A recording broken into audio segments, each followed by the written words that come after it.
You ever wondered what it would be like to own a business in this day and age and trying to grow and scale or start from scratch with the interest rates high, equipment prices high? Well, our guest today has some great advice for anyone that's thinking about expanding or starting in this economy. So stick around and hear his thoughts. It's a new week and a new episode of the Skid Steer Nation podcast.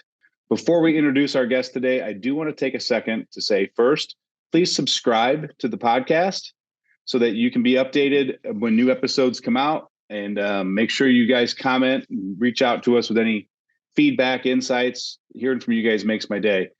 And if you do own a skid steer or a business and you're looking for the right attachment to get jobs done more efficiently, things that are going to last for a long time, don't forget Skid Steer Nation actually is an attachment store, skidsteernation.com.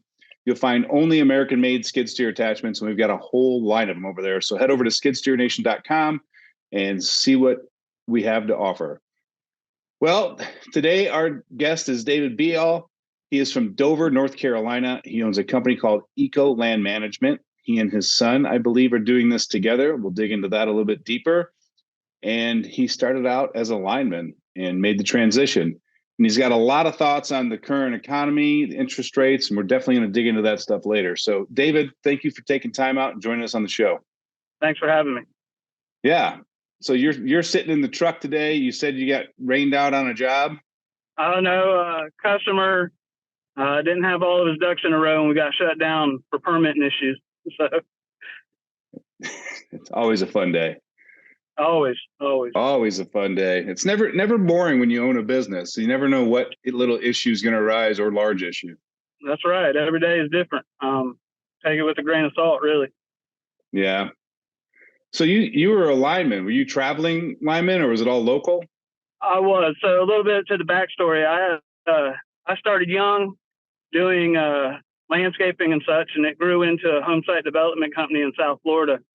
And then when the bubble had popped in 2007, I kind of lost everything and had to restart. So I went back into the electrical field because it's recession proof. And we traveled. I went all over, my wife and I, from West Texas all the way to Maryland, all the way down to Miami and Homestead area. It was a great experience, a lot of fun, a lot of tools that you need to have your own business. I learned in that. Learned all the things that I didn't like about that industry as well. Very unsafe. It's high risk. I won't say it's unsafe. It's just high risk. I've seen people get hurt badly. I've seen people lost limbs, and seen somebody die. So it was never a dull moment in that business either. Yeah, it's a good reminder every now and then. We take running water, electricity, all that stuff for granted, and there's always somebody in the back end that's working a high risk profession to ensure that we have those luxuries. That's true. It's very you don't realize how much you need it until you don't have it. The old saying goes, Absolutely. So yeah, you're in South Florida, you're traveling the U.S., and then you end up in Dover, North Carolina, starting a land management company. So the business I had in 2007 was we did land management, home site development, construction management as well. It was a big company, and I mean, we went from basically a couple $100,000 a month to being owed $150,000 till this day, within a month and a half, 2 months time. So, I mean, we were in the second hardest hit, which was Cape Coral, Florida. And 1 month we had 7,200 houses go on foreclosure. So of course that just uprooted us. I was young. I was 24 years old. I just had to keep telling myself, look, this isn't your fault. This isn't your control, out of your control. You weren't spending all your money at the bar or on drugs or something like that. I got upside down. All that money was coming in, and we went out and bought $500,000 million worth of equipment. And then when it popped, couldn't afford to pay for all the equipment. So we had to shut the doors. I went back to line work. What happened was we were in West Texas in the desert, a little town called Goldsmith, and it is a population of like 130 people. And I looked at my wife, got back in the truck and told her I was sorry. And she's like, what? And I was like, well, it's not paradise. We're in the desert. Spent a year and a half out there, and they sent us here to Morehead City, North Carolina, and it's right on the water. And I told my wife, I think we found our new home. And we spent another year and a half here and fell in love with it. My son moved up here mid-high school, and he ended up graduating. And I told my wife, I don't want to uproot him and change another school right through the middle of his high school, So we found a house here, and we've been here for 10 years now. That's awesome. It's so funny how you have to go through 130 person towns in Texas and they go through that journey to end up where you're supposed to end up. It's just a good reminder that we're exactly where we're supposed to be today, and we'll be where we need to be tomorrow.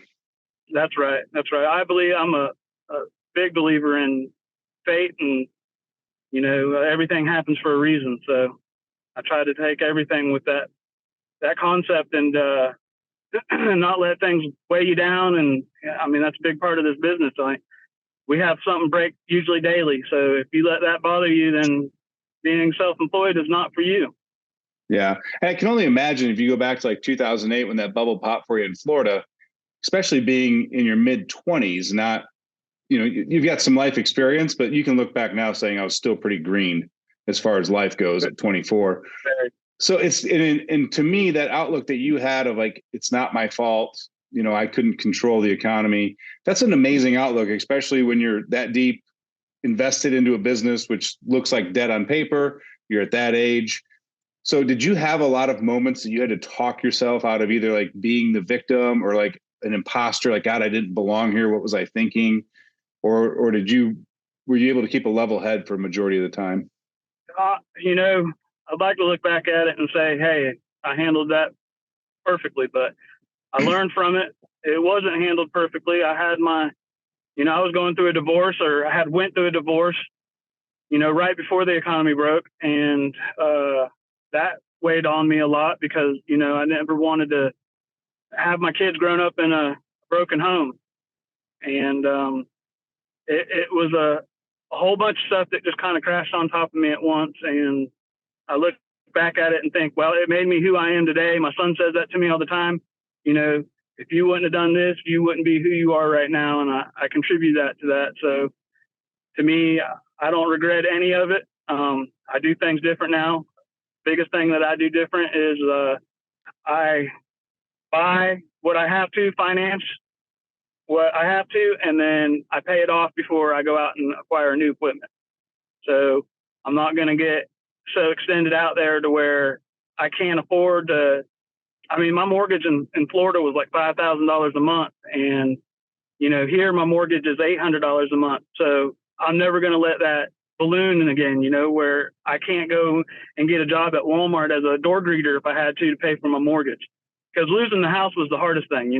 My father had built the house, and I grew up there from when I was a year and 2-year-old. That really broke me the most out of all of my experiences because, you buy your family's house and then you end up losing it. And that's a tough pill to swallow, really. So I can't imagine. Not going to let that happen again. No. And you're right. There's a lot of life lessons to that. I just find that especially younger guys that are getting in and breaking the ground, starting their own business, kind of trailblazing. The best advice I tell them is one, good call, go get it. Because at your age, if it does fail, like you at 24, when that business collapsed, easy to go rebuild. Sucks internally. You got to fight, you got to grind, but it's not like you're 50 years old going, shit, I'm supposed to retire in 15 years. What do I do now? Like you can fail in your 20s and you got plenty of time to go make it up later. It's really not even a failure if you keep on plugging away. It's just let it be a learning experience and don't give up. Nothing in life's easy. If it was, women and children would be out here doing this, Yeah. And like we'd be sitting in the dark if Edison didn't fail, 1,000 or 10,000 times developing the light bulb. And I think his quote was, I never failed. I just found 1,000 ways it didn't work. That's right. You got to find the way that works right, best for you. My one story isn't going to change the way you do yours. And you need to have it where, you pinpoint what works for you and stick to that. Yeah.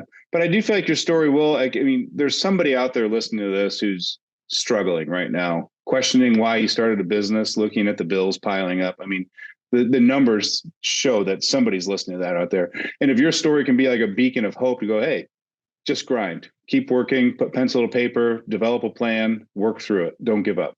That's right. If you want it bad enough, you can have anything. I mean, I remember my family telling me you can grow up to be anything in this world. And that's true if you understand the whole concept of it. If you want to be a land management or operating a tractor or just an operator or business owner, whatever it is, if you plug away and make it that your passion is going to be, I'm going to succeed at this, then you will. And it'll be a rough road to hoe, but you'll make it and you'll look back at it and think, wow, I'm glad I did this. And look at this perks that I get, the freedom or the money or whatever it is for you. Yeah, it's you're definitely gonna have to sacrifice something along the way in some area of your life. Like you can't have growth without sacrifice. That's right. I mean, I have 4 kids, and my first marriage I had 2, and I gave up about 10 years of being on the road with not being able to see them, but during the summer, so that's something that I wish I could have, had it differently, but I did what I had to do. So that way I could have the money to start this business when the time came. Yep. So speaking of this business, what you started about 2020, right? Yeah, we started a week before the closure of everything. And it was, I said to my son, did we just start at the wrong time? I mean, but in hindsight, I see that the interest rates were down and the equipment, they were trying to unload everything. It was like, let's push. And I mean, they were basically just in them out. So it was the perfect time to start. Yeah. If you had a date of birth, Cat Financing was giving anybody equipment back then. Yeah, that's right. That's right. It's funny because I feel like COVID is always a topic in almost every episode, just because it was such a relevant part in most of our lives. It was so recent ago too. But I just remember looking back. I remember when they started talking about this virus, like overseas, and nobody was like, yeah, whatever. Like, okay, another swoop, bird flu or something, swine flu in China, and then we had a case in the U.S. and we're still like, yeah, whatever. And there was like overnight, the government said shut down. I don't feel like there was a lead up to it. Well, I'm from a rural area over here in the eastern part of North Carolina, and it really didn't. Like you're saying, it was a bunch of disbelievers. COVID really wasn't anything for this area. They had their sicknesses.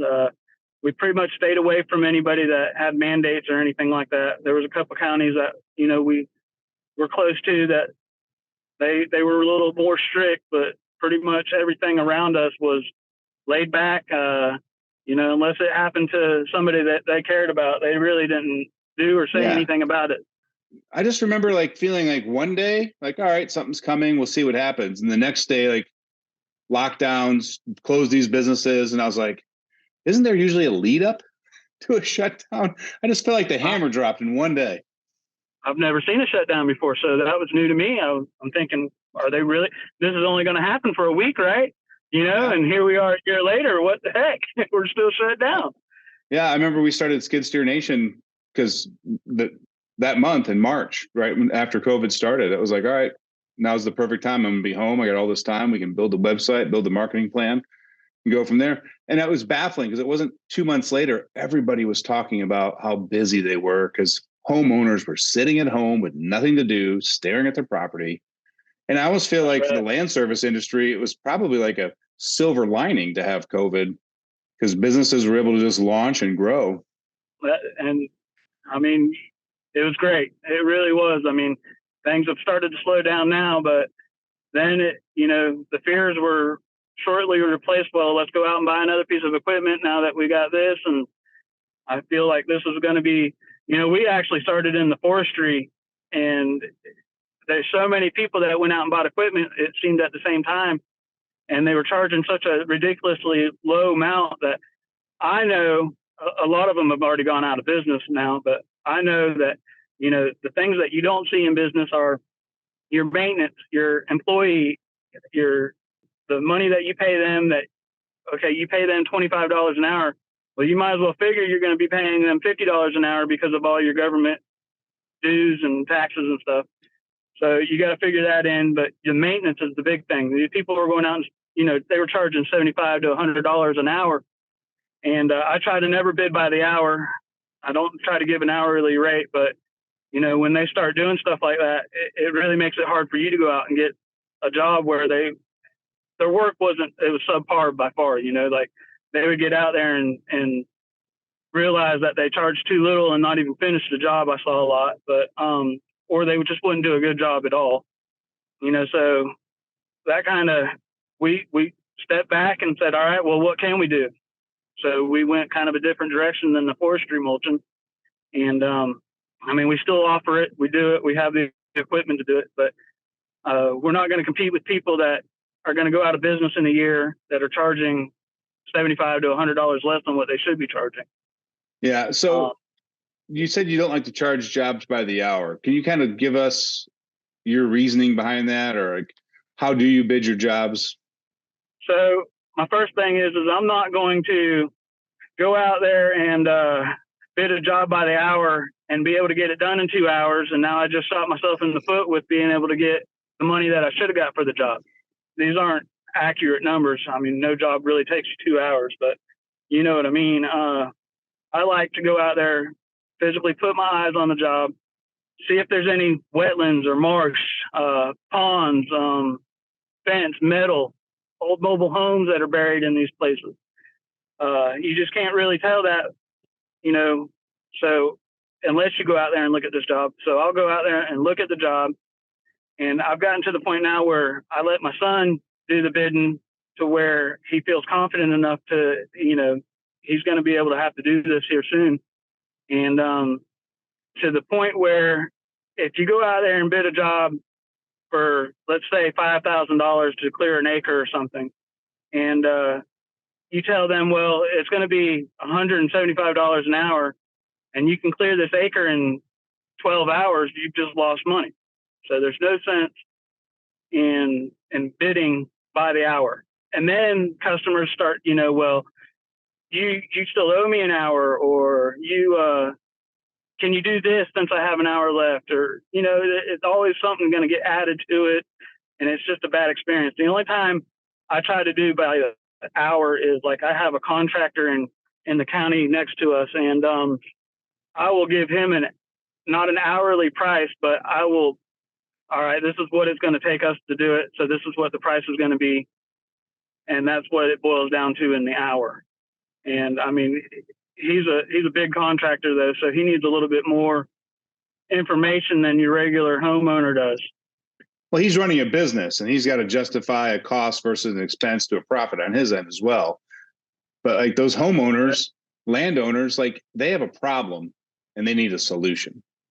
That's right. And a lot of them don't even understand exactly what they're getting themselves into. They think, oh, you can just come and mow this or brush cut that or forestry mulch this or remove this tree. And it's more than that, the fees that you don't realize, the maintenance. Like I just spent $6,000 on tracks and idlers and sprockets for this machine that's got 1,000 hours on it. People don't take that into account when they start going out there and work. Well, if you don't have that $6,000 saved up for, your extra expenses, and another thing that I realized too is it cost me about $1 per service per hour. So if I'm going to go out and do 500 hours worth of work, I've got to have a $500 budget there just to maintain that machine per hour. Grease, oil, filters. That's right. Yeah. We try to buy everything in bulk. That helps us save money. We buy all of our red and tacky grease, believe it or not, from Amazon. And, I end up getting per tube like $4.50, where you can't buy a per tube for less than $10 for that red and tacky. That's a big price difference. And when you're going through a box every week or so, that adds up in a year. Yeah, there's $4,000 a year. Yeah. just in grease. And if you don't put it on there, your machine suffers. and you're going to have way more than $4,000 in repairs for your machine. Yeah. I know I talked about it in a few different episodes because I have a lot of guys that they really don't know their numbers or their costs. So they never really put pen to paper on it. And I always say the best starting point that I've found is that Case Construction has a website like Case Total Cost of Ownership Calculator. Case Total Cost of Ownership Calculator.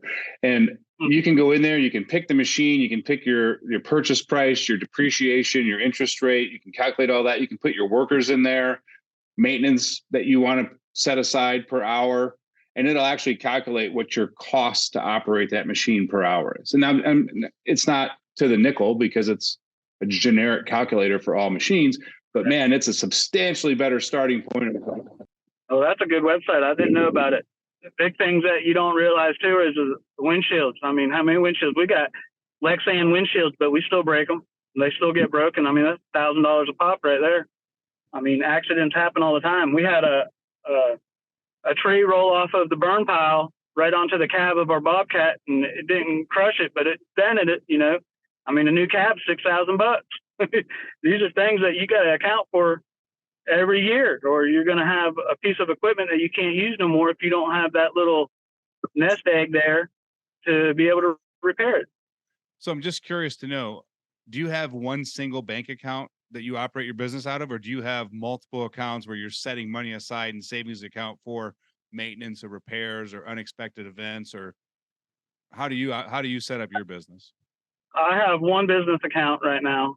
We have different credit cards though, business credit cards.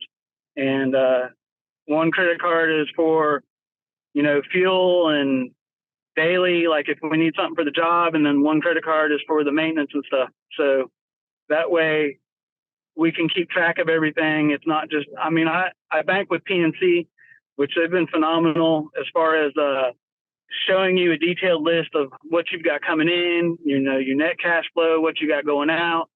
So, I've basically got it down to what my expenses are and how much we need to make, and then what we need to put away. So I do mine probably a little bit different than other people do. I also, though, have multiple businesses. I have, Beall Co., which is our last name, where our other company's kind of umbrella underneath. The reason for that is I won't get into too depth with it, but, if one business profits too much, another business can kind of take that expense away. That way we don't have to, pay Uncle Sam quite as much. Are you set up as a series LLC then? I am, yeah. But to answer your question, whatever works best for you as the owner, just make sure you keep track of what you need to financially. Don't go out and buy that $50,000 boat because you just landed this big job. What's going to end up happening is you're not going to have the money at the end of the job that you need to repair or fix your equipment, and now you got a $50,000 boat that you can't unload for $50,000 because depreciation immediately. Yeah. I see that a lot. People go out and buy a brand new truck or something like that, and I sit there and think, man, I remember when I was that guy buying the brand new trucks. When I owned that business in Florida, every 6 months we would hit 20,000 miles. And at that time, it was more sense to sell the truck at 20,000 miles because it would be such a little depreciation in it, and then go out and buy a new truck. Hardly ever did we get to 30,000 miles on a truck, but man, every 6 months we were getting new trucks, and I won't ever do that again. Yeah, I don't blame you. I don't need the fancy new trucks. Yeah, I don't blame you one bit. Yeah, I talked to a lot of guys, and like there's multiple philosophies. If you've got the ability to mentally or in QuickBooks keep track of like what you need for a nest egg, for emergencies, for your maintenance and all that, and you can manage that all out of an operating account, kudos to you. If you struggle with that, I always tell everybody I might have 3 bank accounts. Your operating account that you shuffle money in and out of, and then 2 savings accounts. One is an emergency fund, whatever number you think you need to have in it. And you don't have to fund it fully, right? Just start putting stuff in there in case you have a month where you only do 2 jobs because the phone doesn't ring and you still got all your expenses or something. You have a major breakdown that wasn't part of a maintenance schedule. Like have that nest egg, right. whatever that nut is. And then that third account is exactly what you talked about, a percentage of every job going into that to take care of all of your maintenance expenses, your parts, and and your ancillary overhead that isn't so much your operating costs that you're not going to run into on a weekly or daily basis. That's right. That's right. And I mean, you figure it, in percentage, 20%, 20%, 20%, 20%, 20%. Have you 5 different 20%, because you never know, like tires. We were going through tires every 8 months. And finally I told my son, I was like, listen, let's go buy bigger wheels to be able to put a semi tire on our dualies. And right now we're running bus tires on our trucks because we get 300,000 miles out of them.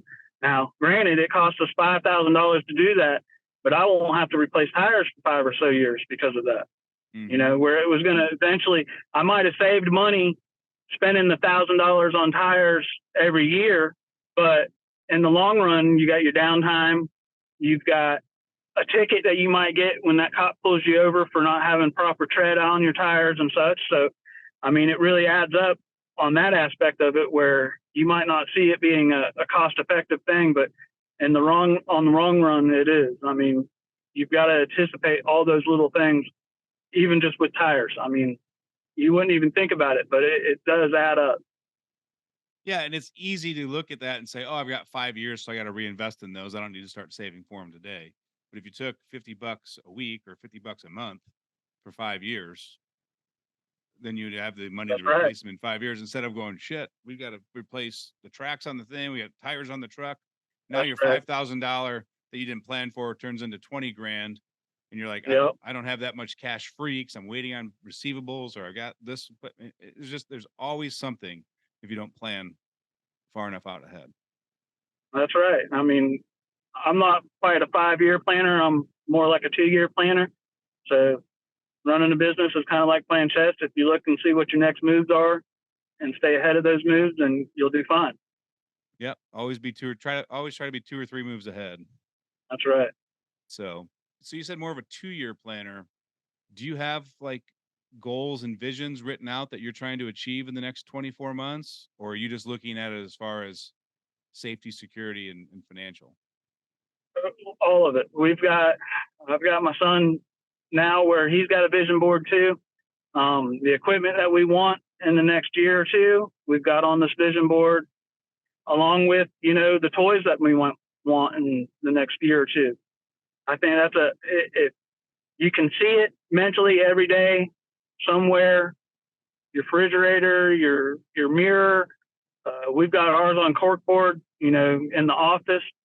You put your stuff up there, you look at that every day. You don't let it get to the back of your mind. It's always there in the front. It helps you. It makes you be able to get things easier. Believe it or not, I'm a firm believer in what energy you put out in the world is the energy you get back. So if you can see yourself on a 30-foot boat in Key West, then put that on the vision board and go get it. I mean, don't sit at home waiting for people to call you. When you said that the other few minutes ago too, I was sitting there thinking, the best thing you can do is go get you a sign put up on your truck with your trailer and your piece of equipment in it, and go sit at your local Lowe's or your local Home Depot or wherever they sell home improvement stuff at. And I guarantee you, before you leave there, you'll have 4 or 5 new customers. Yeah. They're usually next to a strip mall too, right? So eat lunch there every day and park in the Lowe's parking lot. That's right. I mean, you can't go wrong. It's kind of free advertising. And I say free, you still got your time and your fuel to get there. But in the long run, even if you just get notarization where you might not get a job at that point, somebody's going to see you again and say, oh, I remember them from wherever it was. And now you've got another customer. Yeah. And it's funny, like, I want to stick your comment about parking at Lowe's. I literally just read an article probably 2 or 3 weeks ago about this nursery. I don't remember what state they were in, but he was like a nursery and he was getting ready to open up a store. Instead of just supplying to landscapers, he was going to have a store, like a true nursery. People can come get mulch, flowers, everything from. But his name was real well known in the area, but nobody knew he was going to serve to the public. So he took a semi trailer for his brand, talking about the store opening this date, and he parked it on an overpass in a no parking zone with the heaviest trafficked street below it. And he would get a ticket every day, and he would pay that ticket like $175. And people are like, what are you doing? He's like, that $175 a day ticket is a third of the cost of the billboard right across the street. That's right. Those are expensive. Those are at least $1,800 a month. But again, like, it's find the eyeballs, let them see you, whatever the cost, and be creative about it. That's right. And a lot of things that, whatever you're doing self-employed, you've got to be creative. You got to separate yourself from the other guys. Do good work, but you've got to figure out a way for people to see you doing good work. Yeah. Like I remember I just passed a guy yesterday on the street, and he had one of those Vista print magnets on the side of the car that, like, it was just a cheap template where you put in the name of your business and it's a generic font, and then there's like a line and some goofy symbol, like a lawnmower. And like, it's not professional. It's just like, oh, here's a template. You can put your, Bob's Landscaping, and then a phone number, and then a picture of a lawnmower on it. And it's like 12 inches by 12 inches. And I just remember looking at his truck going, yeah, I'd never hire him. Like, he doesn't if you don't take enough pride in displaying your business, like, are you gonna take pride in the work you do in my yard? Well, I agree with you 100% because I'm thankful that I see those people out there. We just saw one. It's a dumpster, and it says "Rent Me," and it was spray painted on there with the phone number "Rent Me" and the phone number. And I'm thinking, if this is the quality that you take in that, I know what the quality is of your work and your ethics and everything. So That's why I'm thankful, because I've seen they go to Walmart or Michael's or wherever it is and get the stick-on letters for your mailbox or whatever, and nothing is they put it on their back window or their tailgate or whatever, and it's nothing's like symmetrical. It's like up and down, and it's not a straight line. And I'm thinking, well, that's the kind of work you're going to get if you hire that person. Yeah, I always look at that and I'm like, you've got, even if it's all used, right? You've got a minimum of 40 grand in trailer, equipment, and truck, probably over 100 grand. And you can't spend a couple $100 to have a graphic designer make something look pretty for you? I'm my own graphic designer. I wear that hat in this company. Everything you see, I don't know if you can see that good, but I've done all the website, and it's not by me wanting to do it. It's by me not wanting to pay that guy $1,000 to do what I think I can do. So I believe there's a time and a place, though, to pay that money, especially when it comes to advertising. I get these calls, from Facebook solicitors all the time, like, let us advertise your business and it'll cost you $1,500 a month. And no, you're not. I'm not going to pay you $1,500 a month when I could go out and get that billboard that you were talking about, or for $1,500 a month, I can direct my flow where I want it to go and see what works and doesn't. Don't be scared of that advertising. That advertising is one big part of this company. If you can get out there and do the work, you got to be able to get out there and get the customer. So don't let it scare you away. It's really not that hard. If you spend $1,000 and you don't see any returns on it, then now you know maybe what to do next time when you spend that $1,000, and get the return on it you need. But it is a very important part of any business. I don't care if it's land management or lawn mowing or whatever it is, you've got to be able to advertise. Word of mouth is great, but and remember this too, it takes 3 times for the human mind to actually acknowledge some form of advertisement. So you're a little light. In layman's term, if you put 3 billboards up right in a row, by the 3rd one, they'll remember you. But if you just got one up in the city somewhere, yeah, that's right. It takes 13 times of hearing or seeing something for them to actually remember it. That's why radio stations sell so like 100 commercials, because it needs to be heard 13 times. So you got 3 billboards. They might recognize it the first day, but at the end of the week, they'll remember it. That's right. And I mean, what works for us is, yard signs. Yard signs are great because people see it. They know that you've just done something there. They talk to that customer. They see how happy they are, and then you get a customer. The next best thing, we tried the radio. To me, my generation probably still listens to the radio, but my son's generation is on iTunes or YouTube radio or whatever it is. It's digital marketing, and you need to maybe look at that aspect of it. If you're going to advertise, look at the digital radio instead of the actual AM, FM radio. Yep. And there's a lot of theories on radio too. Like, I know a lot of businesses, both locally and regionally, that just spend an enormous amount of money on radio, and it works really, really well for them. And the theory behind it is like, if you're going to invest in radio, just invest in radio. Like, don't get the TV commercial. Like, you can do some recognizable, cheap budget ads on social media, but like, spend a majority of your budget on radio. And the theory I take from I'll that give is you. like, pick one and just spend your money and get really good at one, whether it's Facebook, Instagram, radio, TV, billboards. That's right. See what works best for you. I mean, the radio might not work for you, but a tip for your listeners: if you're going to do a radio ad, find out when the car ads are and do yours right before or right after, because they advertise at the best times, and it's hard to get those slots, and you're going to pay a little bit more money. But in the long run, you're going to get more notoriety out of it than you would if you let them advertise for you at midnight, or, when nobody's listening to the radio during the lunch hour or something. Yeah, we ran radio ads for 10 years when I owned a bar, because it was back early 2000s, and they did really well for us. But I learned a lot about how the radio stations sell ads, and they always package the ads, and you get 25 primetime ads, but you get 150 weekend and night ads. And so you get That's right. 175 ads. You're like, wow, that's a lot of ads. And you're like, only 25 of them are worth a damn, because who's listening at 11 o'clock at night or That's Saturday right. afternoon? Like, nobody listens That's to the right. radio Saturday afternoon. They're out in their yard. They're with their family. Like, so they just fall on deaf Barely ears. paying attention. Yeah, that's Yeah. right. Yeah. So we've had to But break down a lot of contracts to be like, this is terrible. it is. I mean, the radio didn't work for us. We've not tried TV yet. Something else that we found that worked on a very cheap budget is we also deliver direct decorative rock, so your river rocks and your granites and such. And we put a free ad on Marketplace, Facebook Marketplace, and then that opened so many doors for us. Just because, well, now you need it spread. We've delivered it to you, but let us spread it for you too. Or we've tried sod.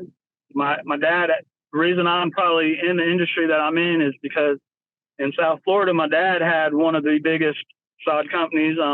There was 12 or 13 sod companies in South Florida in the 80s, and my dad supplied 75% of the sod to South Florida at the time. So the other ones were starving, But I contribute. That's the reason why, I do this. But anyhow, we can sell sod on Facebook Marketplace. It's a free ad to get your name out there. So if you can provide some of those things that you might not normally want to do, but Facebook allows you to post it because it's not a service, then do it that way too. I mean, that's good free advertisement.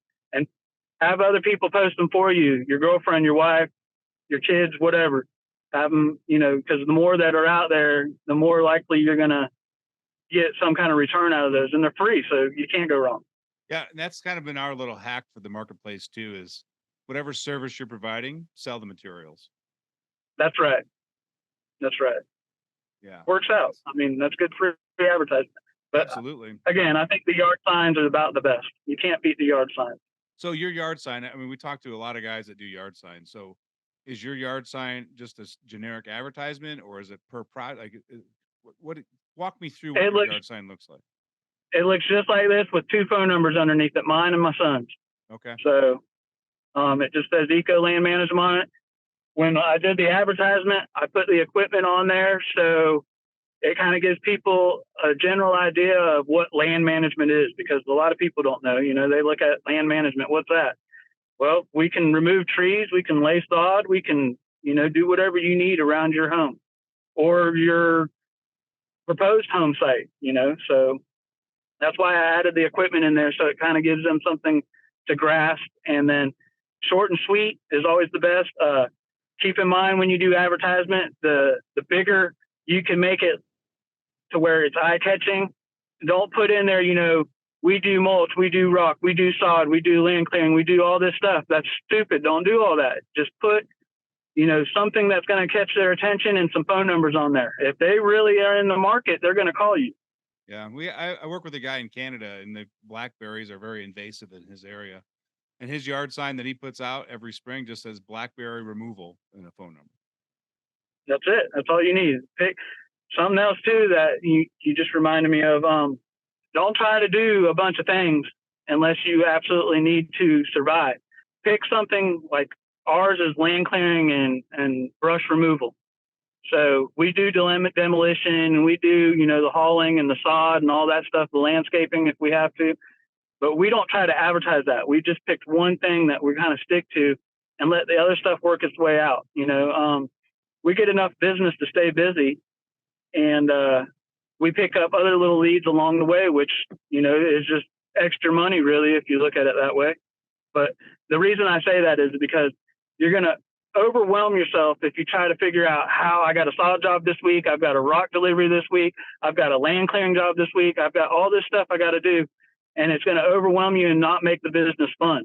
One of the most important things is you're doing this so you don't have to listen to the guy, the man, whoever you want to call him, tell you to be at this job site at this time and be here for 8 to 10 hours. And then when you go home, you're tired and all this stuff. You're doing this so you can have the more freedom to sit here and schedule. All right, well, my daughter has got a field trip this Friday and I'm going to be there for her. So I'm going to, make this something more than just a 9-to-5 job. Now, don't get me wrong. I've had to pay my dues. I tell my son all the time, I've earned my keep. I've worked hard my whole life. And now I'm in the process of where I'm wanting him to start taking over so I can slow down and work on my yard at the house or my rose bushes or whatever it is, or take my young daughter out on the field trip. So don't make the business daunting and overwhelming for yourself either. Keep it light. Go ahead. You're good. I say, I've got a 1-sentence reminder to everybody when they're doing this business. The riches are in the niches.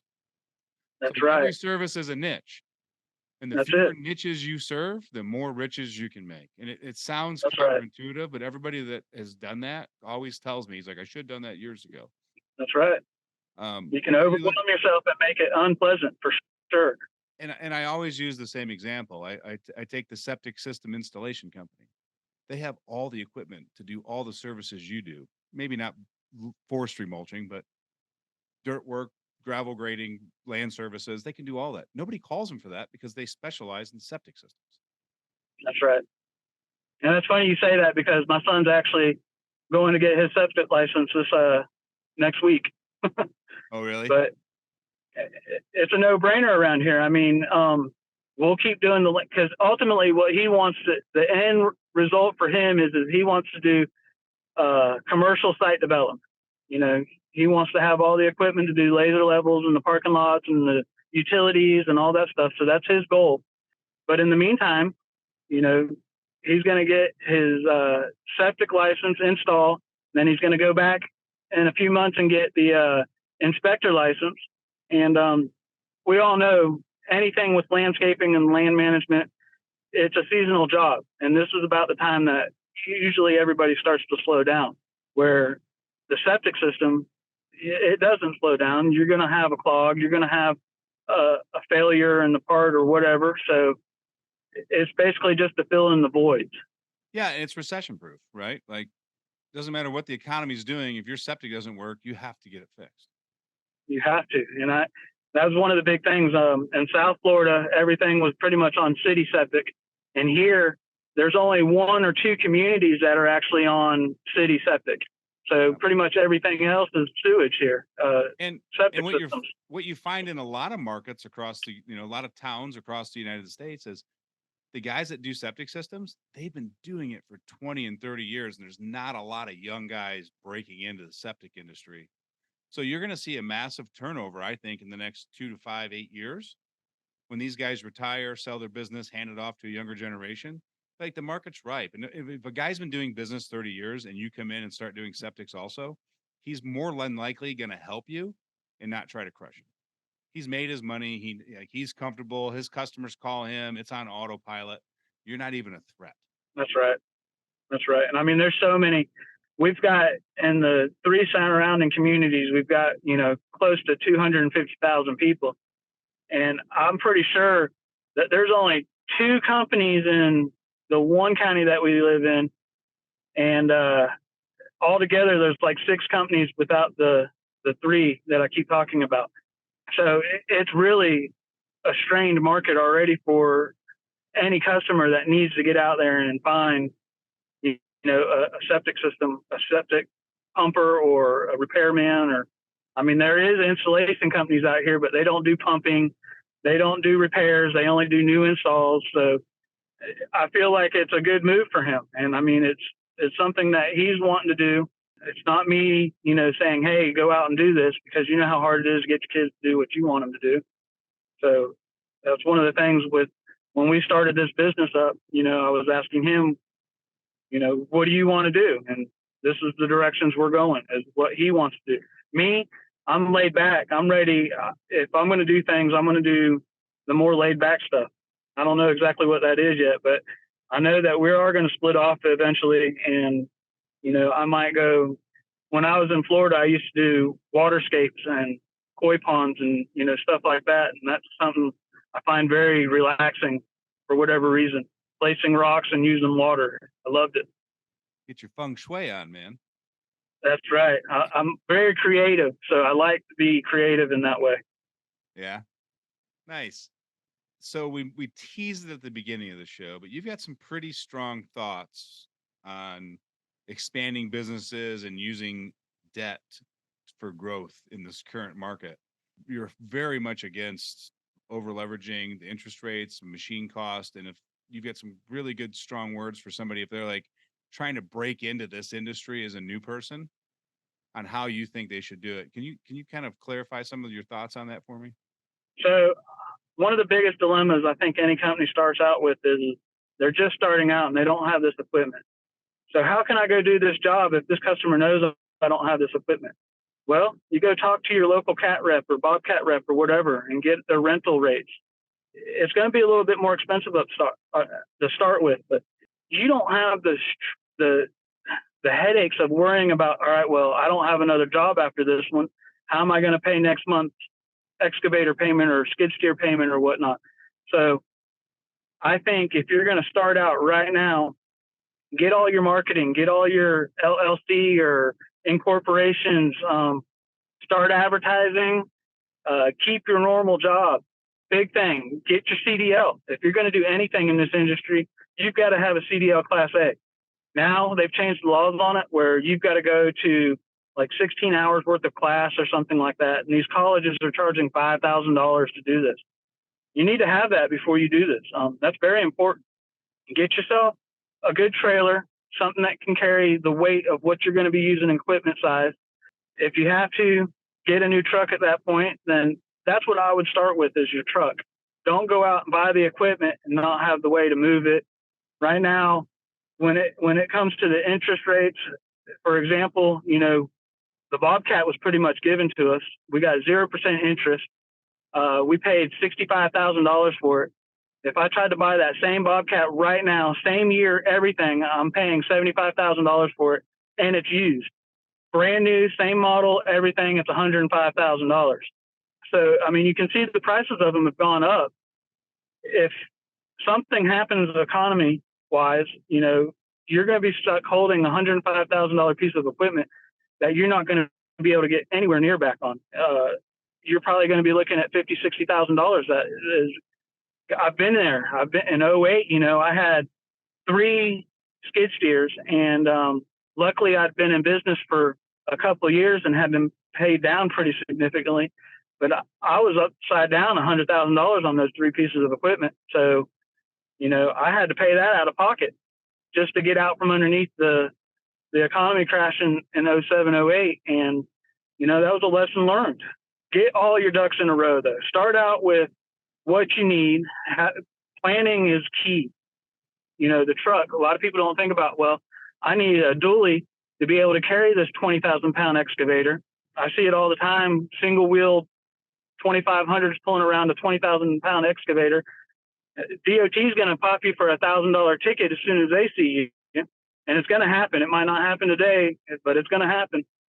Have all of it in order before you go out and even think about buying your first piece of equipment.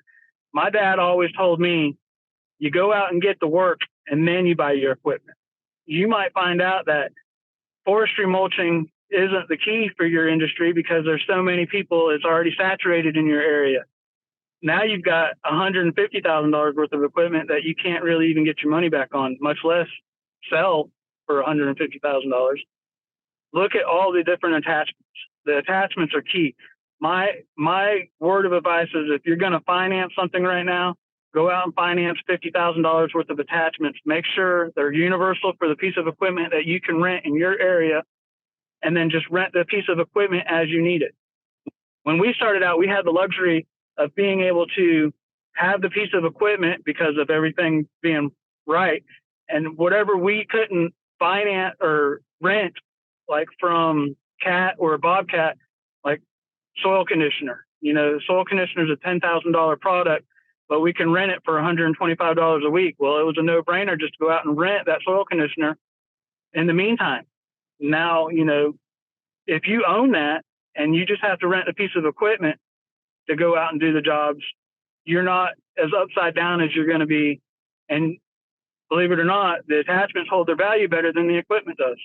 So, you'll be able to go out and sell that piece of attachment if you have to and get most of your money back if you haven't made most of your money back on the first 4 or 5 jobs with it.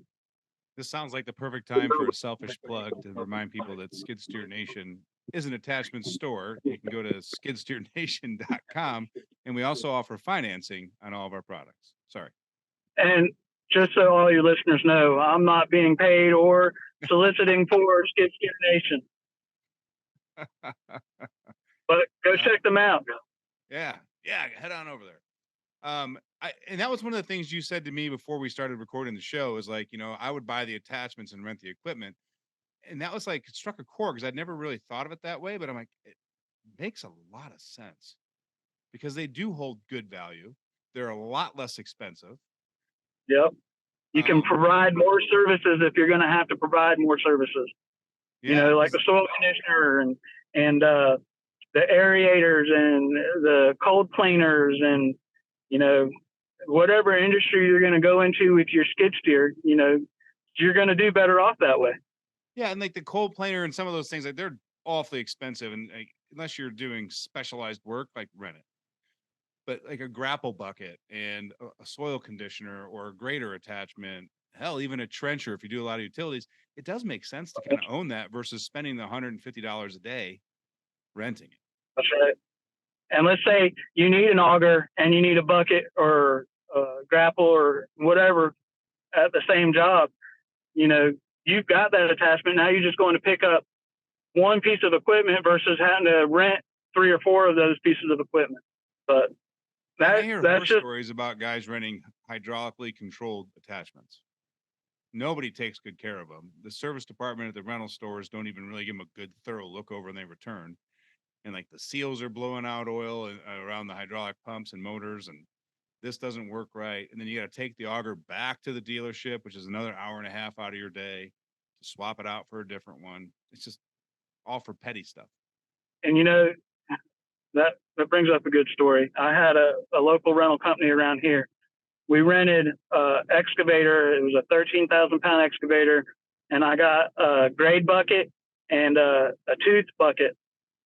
Well, the grade bucket was a tooth bucket with the teeth removed out of it. And I told him, I was like, I didn't even use this bucket. I don't want to pay for it.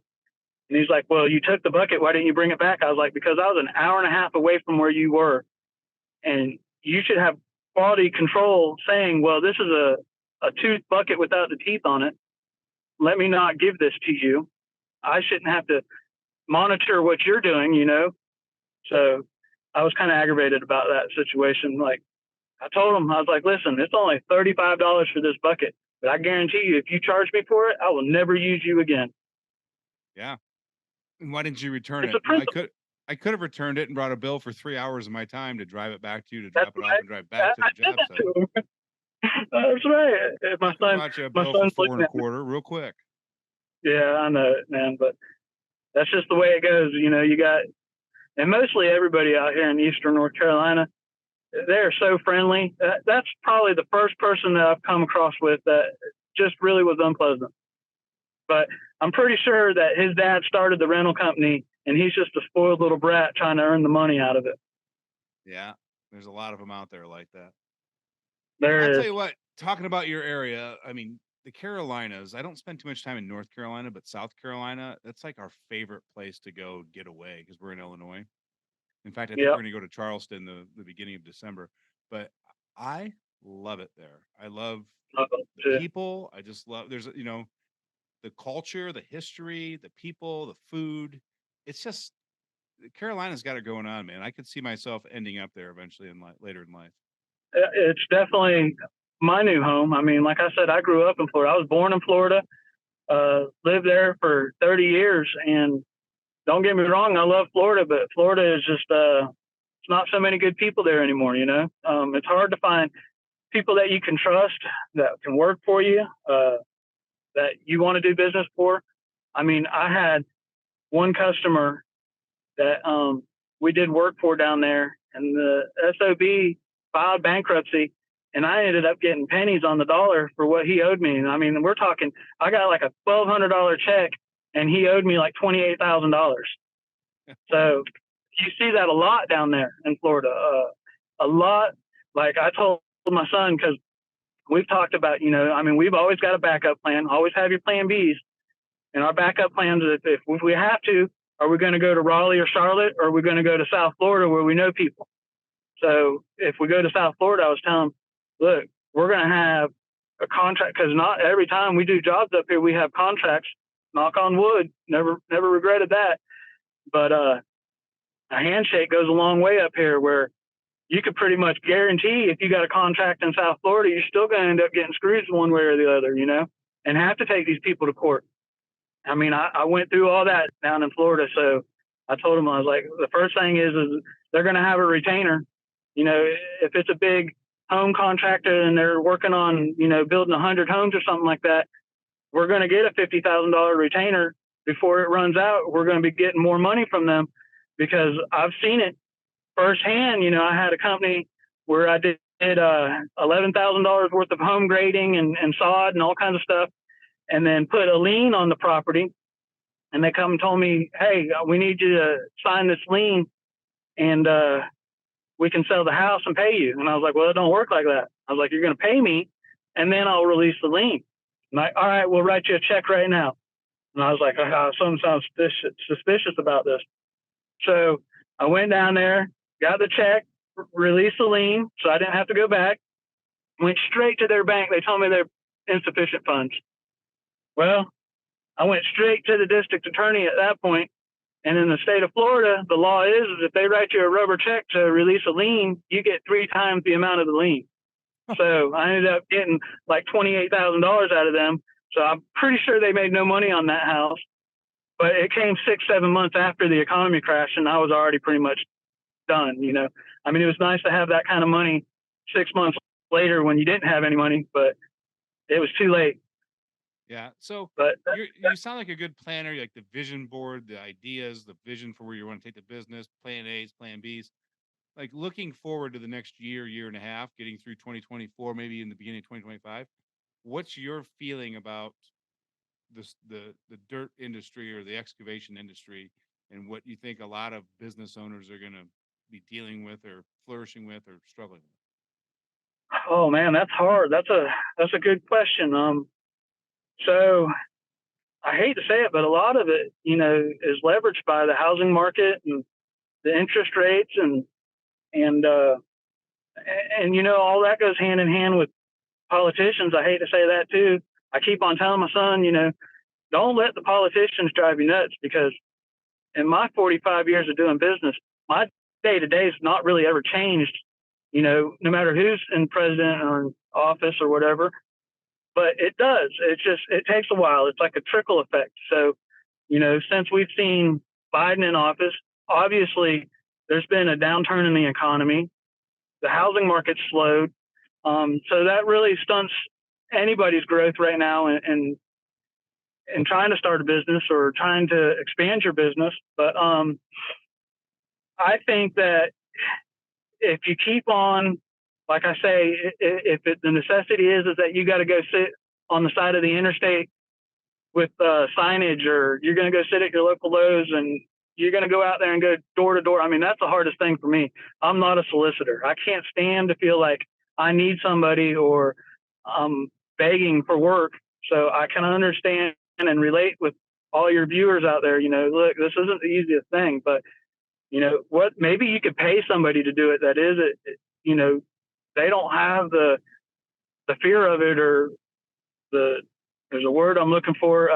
Yeah, I mean, obviously it works, because otherwise roofing and window companies wouldn't go put door hangers or mailbox things on every house around the house. Right. They just put a roof or windows in. I mean, Right. why would you spend all the time and money to get zero return? It obviously That's right. works. And so, I mean, if you can get over that hurdle of go cold, go straight to your contractors or your superintendents that are building in your area and talk to them. The more people you talk to, the better off you're going to be. It's going to get easier. The first time you do anything's hard. So yeah, I find it where go ahead. I just want to interject my quick 2 cents on that. If you're going to go like visit project managers and contractors and all that, I always say draw a radius of your working circle around your home that you're willing to drive and do work in. Find the smallest contractors or project managers, like farther away, not right in your backyard, and start with them, because your first pitch is going to suck. That's right. That's a good. So you start and don't start at the top of your list, start at the bottom of your list and get 5 or 10 in, so you can hone your pitch, hone your words, and not be like, yeah, we can do, because that guy's not going to call it. So He's don't not. start with the dream customer, right? Start at the bottom, hone your pitch, work your way up, and then when you're comfortable, then you can go after the top of your list. That's right. And just keep in mind too, don't try to do anything that you can't do. If you don't know how to do it, be honest about that. I've never done that before, but I'm eager to try, or I'm willing to learn it. And more likely you're not going to get the job. But, if you sit there and tell them, oh, I can do that, and then you can't do it, it's going to look worse than you just saying, no, I can't do that, or I've never done it before. So keep that in mind. It's all about, what you present yourself at, and first impressions are everything. Just like you're saying, start with the furthest away and work your way to the cream of the crop. And I've actually had guys call me and tell me that the guys far away, or the smaller companies that they started with, actually hired them. And I'm like, really? He's like, yeah, and I was terrible. I'm like, why'd they hire you? He's like, he said nobody's ever approached him about partnering with him before, because everybody overlooks the little guy. That's right. That's right. If he sends you 2 jobs a year and you get 10 of those, it's the same as having one large contractor sending you 20 jobs a year. That's right. But to answer your question more directly, the excavation and construction, the numbers are there. Right now we're in a little bit of slump with, politicians, but the numbers are there. There's for every house out there, we would have to build somewhere. I forget the numbers right now off the top of my head, but I think we're short 6,000 houses a year. So that means that there's 6,000 potential houses that need to be built every year just to handle the growth of America. So it's out there if you go get it. That's the best way I can put it. Keep your eyes open, optimistic. Don't get down on yourself. You're going to have bad days. We have bad days. We get scared. We think, oh, well, do we have the money to survive a 3-month or 4-month shutdown? We think about things like that. Sometimes things break. That my son got a ticket by DOT, and it was $1,300 or $1,400. I called my wife up and I said, I'm done. I don't want to do this no more. It's just too much, but we prevailed. We stuck with it. That was over a year and a half ago. I didn't let it stop us, but it felt good to have somebody to vent to. She talked me through it. She said, listen, you've come this far. There's no reason to stop now. So here we are today, still plugging away, doing it good. I mean, we've got all of our ducks in a row, I feel like, from this point on. It's just we need the market to have its turnaround, and we're waiting for it. Yeah, we're ready for it. I feel very similar to the way you feel. And I think the one thing that I would interject is my personal belief is now's the perfect time for land service companies to get really laser focused on the exact services they want to provide and be known for in their area, and stay laser focused in your message, your pitch, your advertising, because there's going to be a need for everything, right? But if the guy that says we do it all, when people get a little nervous, like they want like the specific service done, and they're going to go look for a guy that does that service. Well, I mean, that's why I don't hire handymen, because they might be good at everything, but they're not great at everything. So, you know, if I want doors hung and he's good at doing carpet, I don't want him hanging my doors, you know? Yeah. Yeah. But because I mean, no matter what, whether it be land clearing, grading, site prep, home building, septic systems, you know, water drainage, there's always going to be a need for all of that. So like pick the one that you really enjoy, market yourself, rebrand yourself, whatever you got to do to dial in, make sure the market can accept it. But I think now's the time to get more laser focused on specific services and not just adding more services because you think that will generate more opportunities to make money. see, you only do the other services if you absolutely have to survive. And that's what I was trying to explain earlier. You know, don't go out there and try to pitch a bunch of stuff. Go out there and find the one thing that you do enjoy. Like for me, it's grading. I can sit in that Bobcat 8 hours a day and be like, dang, it's already time to go. My son, he loves sitting in the excavator clearing land. He loves it. I mean, the lot that we just got shut down on is a wetland. And, you know, he does better than any operator I've seen when it comes to not getting your piece of equipment stuck. It looked like somebody'd already been in there and got stuck. And, you know, he's pretty much got that lot cleared without any hiccups, you know. So find what you like and stick with that. They're all different. It's not just, you know, we can clear land and we can do grading together, but they're totally different, you know, aspects of the job. No, good advice. Good advice. Man, we covered a lot of topics. This has been a great conversation. Told you I like to talk. Yeah, and I thoroughly enjoyed it because I have a lot of the same beliefs and values that you have. So I mean, I don't know if anyone watching us on YouTube can just probably look up and say, "Oh, Ryan was shaking his head a lot, just like agreeing with David, going, "Yep, I feel the same way. Yep, I feel the same way." And so it was refreshing for me and nice to hear it in a different words than I typically use, but the same message. So I enjoyed it too. This has been good. Awesome. Well, David, thanks so much for taking time. I guess I know you got a little extra time today, thanks to the permits, but I still appreciate you carving out some time for myself and the listeners of the podcast and coming on the show and sharing your story and knowledge and experience. And we appreciate it. Yeah, I appreciate you having me.